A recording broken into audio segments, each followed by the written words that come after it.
अच्छा, यहाँ पर मैंने आपको ये नहीं बताया था, ये जो थी ना आपके पास मैक्रोलाइट्स का मैंने आपको यूज़ नहीं बताया था।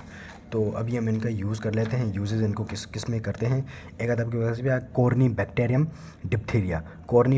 डिप्थीरिया में हम इसको यूज़ करते हैं। किसको? एरिथ्रोमाइसिन को यूज़ करते हैं, ठीक है।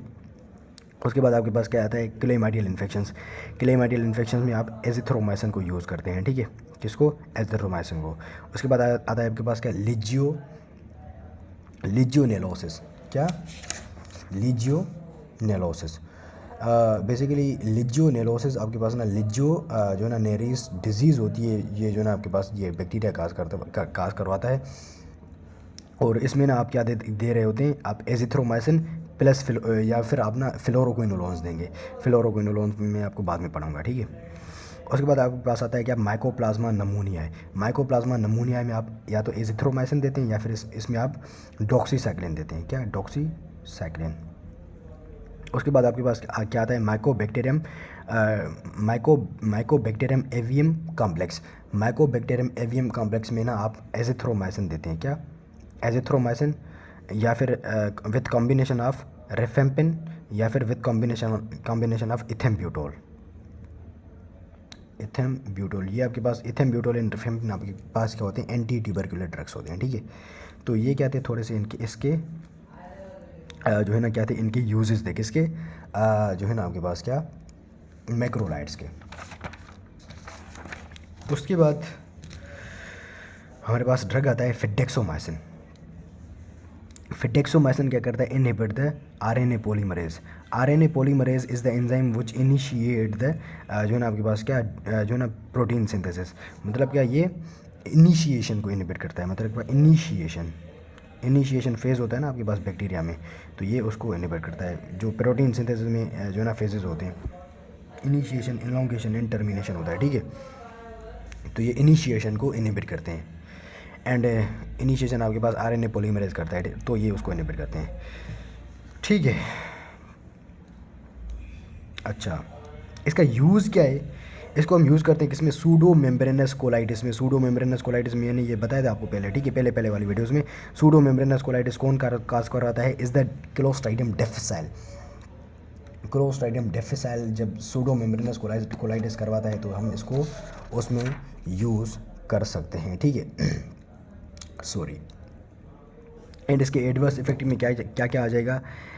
नोजिया, वोमिटिंग, अब्डोमिनल पेन, ठीक है। Nausea, vomiting, abdominal pain and angioedema. ये क्या है? हाइपर सेंसिटिविटी रिएक्शन है। एंजियोइडीमा एंड डिस्निया, ये दोनों भी आ जाते हैं, ठीक है। ये दोनों याद करना, ये दोनों आ जाते हैं, ठीक है। ये दोनों हाइपर सेंसिटिविटी में आ जाते हैं। उसके बाद आपके पास आ जाता है क्या? क्लोरमफेनिकोल। क्लोरमफेनिकोल भी आपके पास 50 सब यूनिट ऑफ द राइबोसोम को इनहिबिट करता है। किसको? 50 सब यूनिट। बेसिकली 50 सब यूनिट में यहाँ पर एक एंजाइम होता है पेप्टिडिल ट्रांसफरेज। ठीक है, पेप्टिडिल ट्रांसफरेज।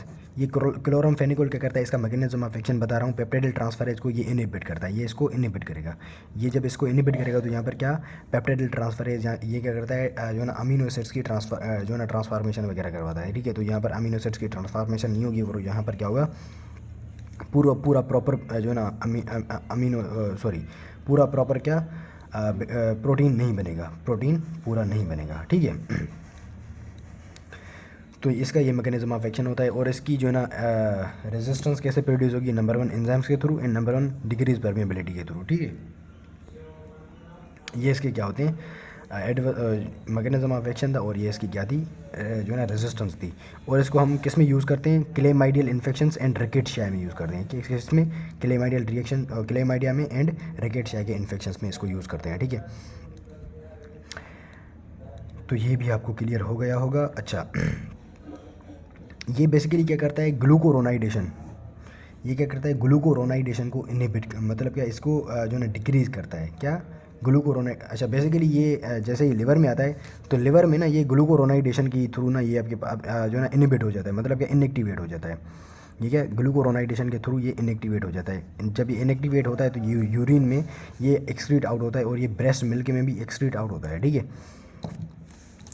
तो जब ये ब्रेस्ट मिल्क में एक्सक्रीट आउट होता है तो अवॉइड लैक्टेटिंग मदर, जब ये लैक्टेटिंग मदर आपके पास कोई भी आए तो आपने वहाँ पर क्लोरमफेनिकोल प्रेस्क्राइब नहीं करना, बिकॉज इट कैन जो ना excrete through the breast milk and it can also transfer from breast to the baby. जो बेबी है उसको जो है ना आपके पास ब्रेस्ट फीडिंग पर जो भी बेबी होगा, अगर क्लोरमफेनिकोल उसकी मदर ले रही हो तो वो आपके पास ट्रांसफ़र हो जाएगा एंड यहाँ पर ये टेराटोजेनेसिटी काज करेगा। मतलब क्या बेबी में जो है ना आपके पास क्या करेगा, जो है ना आपके पास वो करेगा, डिजीज़ काज करेगा। और वो डिजीज़ मैं बताता हूँ कि इसके एडवर्स इफेक्ट क्या होंगे बच्चे में। Number 1 is the cyanosis, number 2 is the cardiovascular collapses. Cardiovascular collapses, cyanosis, aplastic anaemia and haemolytic anaemias develop हो जाएंगी। ये क्या है, इसके एडवर्स इफेक्ट होते हैं। ठीक है, ये क्लोरमफेनिकोल के क्या होते हैं, ये तीनों एडवर्स इफेक्ट होते हैं। And the big one is your grey baby syndrome. क्या, grey baby syndrome. Grey baby syndrome basically grey इसमें होता है साइनोसिस, साइनोसिस में साइनोसिस हो जाती है, साइनोसिस की वजह से ब्लू कलर हो जाता है तो उसको हम ग्रे बोलते हैं। ठीक है, ग्रे ब्लू हो जाता है तो इसीलिए इसको हम बोलते हैं क्या, ग्रे बेबी सिंड्रोम बोलते हैं। ये इसका एडवर्स इफेक्ट होता है, ये कभी नहीं बोलना। ये ग्रे बेबी सिंड्रोम पता है किस वजह से होती है, ये जो ग्लूकोरोनाइडेशन है ना, ग्लूकोरोनाइल ट्रांसफरेज यहाँ पर एंजाइम होता है, ये कम हो जाता है, ये कम हो जाता है तो उसकी वजह से ये डिजीज़ डेवलप होती है। ठीक है, यहाँ पर ये ग्लूकोरोनाइडेशन लिखा है, यहाँ पर मैंने बेसिकली यहाँ पर होना चाहिए था ग्लूकोरोनाइल ट्रांसफरेज एंजाइम कम होता है। ठीक है, होप कि आपको इतना क्लियर हो गया होगा। और ये यहाँ पर ऐसे स्क्रीन आउट होता है। एंड इसका एक और ड्रग इंटरेक्शन होता है। ड्रग इंटरेक्शन में क्या होता है, inhibit the metabolism of warfarin and phenytoin. Warfarin की जब ये जो उसको इनहिबिट करेगा, मतलब क्या, एक्शन को इनहिबिट करेगा, मतलब क्या उसकी मतलब क्या, जब उसको इनएक्टिवेट नहीं होने देगा, उसकी मेटाबॉलिज्म नहीं करवाएगा तो वारफेरिन की टॉक्सिसिटी बढ़ जाएगी एंड ब्लीडिंग डिसऑर्डर्स बहुत ज़्यादा बढ़ जाएंगे। एंड फेनिडोइन आपके पास जो है ना क्या करता है, विटामिन B9 मतलब फोलिक एसिड की रीअब्जॉर्प्शन को कम करता है। तो विटामिन B9 मतलब क्या, फोलिक एसिड एक्सक्रीट आउट होता रहेगा। ठीक है, उसकी रीअब्जॉर्प्शन नहीं होगी। ये इसके क्या होते हैं, थोड़े से एडवर्स इफेक्ट होते हैं। ठीक है, आई होप कि आपको इतना क्लियर हो गया होगा। और ये 50 सब यूनिट को इनहिबिट करता है, 50 सब यूनिट को इनहिबिट करता है क्लोरमफेनिकोल। अच्छा, पुराने ज़माने में chloramphenicol was the choice of drug in salmonella typhi. क्या, साल्मोनेला टाइफी में ये चॉइस ऑफ द ड्रग था, बट अभी ये नहीं देते बिकॉज इसके एडवर्स इफेक्ट बहुत ज़्यादा हैं। ठीक है, अच्छा, ये क्या करता है, एटीपी की भी सिंथेसिस कम करता है। ये क्या करता है, एटीपी की सिंथेसिस कम करता है, एटीपी की सिंथेसिस कम करता है। ये एटीपी की सिंथेसिस कैसे कम करता है, ये माइटोकॉन्ड्रिया में जगह ना उसके मैकेनिज्म जो भी होते हैं एटीपी सिंथेसिस के, उनको इनहिबिट कर देता है। ठीक है, तो इसी वजह से, इस एडवर्स इफेक्ट की वजह से जो ये ड्रग है यूएसए में ने, ये इसी टॉक्सिसिटी की वजह से ना इसको यूज़ नहीं करते। ये इस एटीपी की जब सिंथेसिस नहीं होगी ना तो आपके पास जो बोन के डिसऑर्डर्स हैं, बोन जो ना आपके पास बोन के डिसऑर्डर सारे डेवलप हो जाएंगे। ठीक है, तो इस टॉक्सिसिटी की वजह से यूएस में इसको यूज़ नहीं करते। ठीक है, इसीलिए इसको रिमूव कर दिया था यूएस की मार्केट में से, इसको रिमूव किया गया अभी। ठीक है, ये यूज़ नहीं होता। ये तो हमारे पास हो गया। और ये लिवर में मेटाबोलाइज होता है, तो अगर इसकी लिवर में मेटाबॉलिज्म होती है तो अगर आपके पास कोई भी पेशेंट है लिवर सिरोसिस के साथ आया है, क्या, सिरोसिस के साथ है, तो सिरोसिस में क्या होता है, लिवर में इसकी मेटाबॉलिज्म नहीं होगी तो इसकी टॉक्सिसिटी बढ़ जाएगी। तो आपने क्या करना होगा, अगर क्लोरमफेनिकोल दे रहे हैं जो है ना अनफॉर्चुनेटली, तो आपने क्या करना है, इसका डोज को बिल्कुल लो करना है, इसके डोज को बिल्कुल लो करना है, बिकॉज इसकी मेटाबॉलिज्म नहीं हो रही यहाँ पर। ठीक है, अच्छा, उसके बाद हम आ जाते हैं कहाँ पर, नेक्स्ट हमारे पास ड्रग है क्या, क्लेंडामाइसिन। क्लेंडामाइसिन 50 सब यूनिट को इनहिबिट करता है, क्लोरमफेनिकोल की तरह ही होता है। ठीक है, ये इसको इनहिबिट करता है एंड ये आपके पास यूटीआई में इसको यूज़ करते हैं एंड ओरल एंड आईवी भी इसका फॉर्म है एंड ये एक्सक्रीट होता है वाया बाइल। एंड इसका एडवर्स इफेक्ट आपके पास क्या होता है, pseudo membranous colitis and diarrhoea, इसका क्या होता है, एडवर्स इफेक्ट होता है। इसको हम मेथिसिलिन रेजिस्टेंस स्टेफिलोकोकस ऑरियस में यूज़ करते हैं and it is safe in pregnancy. ये इससे डिफरेंशियल फैक्टर्स हैं क्लोरमफेनिकोल से। This is the differential factor and this is the differential factor, ठीक है। ये यूरिन के थ्रू एक्सक्रीट आउट होता, ये सिर्फ बाइल के थ्रू होगा। तो ये आप रीनल इम्पेयरमेंट में दे सकते हैं, ठीक है, ये क्लेंडामाइसिन, और ये प्रेगनेंसी में दे सकते हैं आप, ठीक है। तो ये क्या था आपके पास, ये क्लेंडामाइसिन था। और ये मेथिसिलिन रेजिस्टेंस स्टेफिलोकोकस ओरियस के जो भी इन्फेक्शंस होते हैं, लाइक स्किन इन्फेक्शंस जो भी होंगे, तो उसमें हम ये क्लेंडामाइसिन यूज़ करते हैं। क्या, मेथिसिलिन रेजिस्टेंस स्टेफिलोकोकस ओरियस के स्किन इन्फेक्शंस में। या अच्छा, यहाँ पर मैंने आपको एमसीक्यू बता दिया, ये लिपिनकॉट में एमसीक्यू दिया हुआ है ये, कि मेथिसिलिन रेजिस्टेंस स्टेफिलोकोकस ओरियस के जब स्किन इन्फेक्शंस होंगे तो उसमें ड्रग हम कौन सा यूज़ करते हैं, ये क्लेंडामाइसिन है, ठीक है। ये लिपिनकॉट में एमसीक्यू है इसका, ठीक है। अच्छा, एक और एमसीक्यू आ सकता है आपके एग्जाम में, ये लिपिनकॉट में तो नहीं है, ये क्लेंडामाइसिन है। ये क्लेंडामाइसिन आपके पास इनएक्टिवेट हो जाती है इन द लिवर। इसमें क्या होता है, फेज़ 1 रिएक्शन। फेज़ 1 में आपके पास क्या होता है, ऑक्सीडेशन रिडक्शन था, तो इसकी ऑक्सीडेशन होगी और ये जो है ना आपके पास क्या होगी, इनएक्टिवेट हो जाएगी। लेकिन क्लोरामफेनिकोल क्या, क्लोरामफेनिकोल कैसे इनएक्टिवेट हो रहा था, यहाँ पर ग्लूकोरोनाइडेशन हो रही थी। ग्लूकोरोनाइडेशन आपके पास फेज़ 2 का रिएक्शन है, ठीक है। ये क्या है, फेज़ 2 है, फेज़ 2, एंड ये क्या है, फेज़ 1 है। तो इस तरह से एमसीक्यू बन सकते हैं, ठीक है। So this is all about the clindamycin, chloramphenicol and fidaxomicin. उसके बाद आ जाए आपके पास क्या, लाइनेजोलेट एंड टेडीजोलेट पर। लाइनेजोलेट आपके पास क्या होता है, ये भी 50 सब यूनिट ऑफ द इसको इनिबिट करेगा। ये क्या है, 50 सब यूनिट है, 50 सब यूनिट से बाइंड करेगा, उसको इनिबिट करेगा, ठीक है। इसको हम किस में यूज़ करते हैं, vancomycin resistance enterococci, methicillin resistance staphylococcus aureus, methicillin resistance staphylococcus epidermidis, clostridium perfringens and mycobacterium tuberculosis में इसको यूज़ करते हैं। ये इसकी यूजेस बहुत ही इंपॉर्टेंट है, इसको याद करना आपने। एंड टेडीजोलेट को हम skin infections by methicillin resistance staphylococcus aureus में यूज़ करते हैं। ये स्किन इन्फेक्शंस में इसको यूज़ करते हैं, टेडीजोलेट को, ठीक है। होप कि आपको इतना क्लियर हो गया होगा। अच्छा, लाइनेजोलेट जो ना आपके पास क्या होता है, is the alternate drug of the daptomycin. ये क्या है, लाइनेजोलेट आपके पास क्या है, अल्टरनेट टू डेप्टोमाइसिन। अब डेप्टोमाइसिन को हम किस में यूज़ कर रहे थे, राइट हार्ट फेलियर में, in skin infections by the MRSA, methicillin resistance staphylococcus aureus, ठीक है। It is the alternate to the जो है ना daptomycin, and it is bactericidal against streptococci. ये बैक्टीरियासाइडल है अगेंस्ट द स्ट्रेप्टोकोकाई। अगर स्ट्रेप्टोकोकल इन्फेक्शन है, अगर आप लाइनेजोलेट दे रहे हैं तो आपके पास क्या होगा, it is bactericidal part this one, ठीक है। बाकी के लिए इट इज़ बैक्टीरियोस्टैटिक। इसकी आपके पास फार्माकोकाइनेटिक्स पर आ जाएं। ये आपने ड्रग दिया, ये यहाँ से रीअब्जॉर्ब हुआ, जैसे ये रीअब्जॉर्ब हुआ यहाँ से लिवर में आएगा, लिवर में आने के बाद इसकी क्या होगी, ये इनएक्टिवेट हो जाएगा, एंड इनएक्टिवेट होने के बाद ये यूरिन में आपके पास एक्सक्रीट आउट हो जाएगा।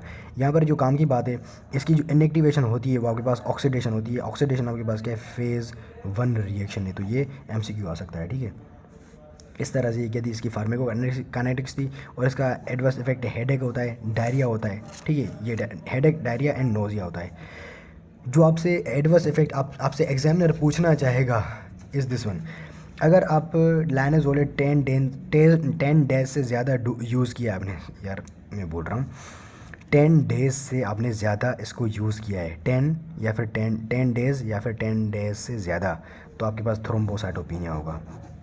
डिक्रीज प्लेटिलेट्स, थ्रोम्बोसाइटोपिनिया या फिर सीरोटोनिन सिंड्रोम, बिकॉज ये क्या करती है, अगर आपने इसके साथ साथ आपने सीरोटोनिन रीअपटेक इनहिबिटर दे रहे हैं, तो सर्ज होते हैं सीरोटोनिन रीअपटेक इनहिबिटर आपके पास क्या होते हैं, ये दे रहे होते हैं, तो आपके पास सीरोटोनिन सिंड्रोम भी डेवलप हो जाती है।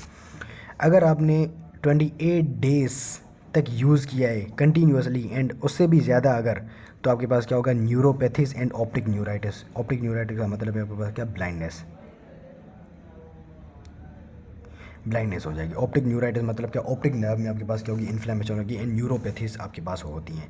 तो ये दोनों तो एडवर्स इफेक्ट्स आपसे एग्जामिनर पूछना ही चाहेगा, मतलब क्या फेवरेट होंगे अगर ये ओएसपी लगती है तो, ठीक है। आई होप कि आपको इतना क्लियर हो गया होगा। Last but not the least, आपके पास जो ड्रग्स आते हैं इसमें इज़ दी जो है ना क्विनिप्रेस्टिन एंड डेल्फोप्रेस्टिन। क्वेन्यूप्रेस्टिन एंड डेल्फोप्रेस्टिन। बेसिकली ये क्या है, ये भी 50 सब यूनिट को इनहिबिट करती हैं।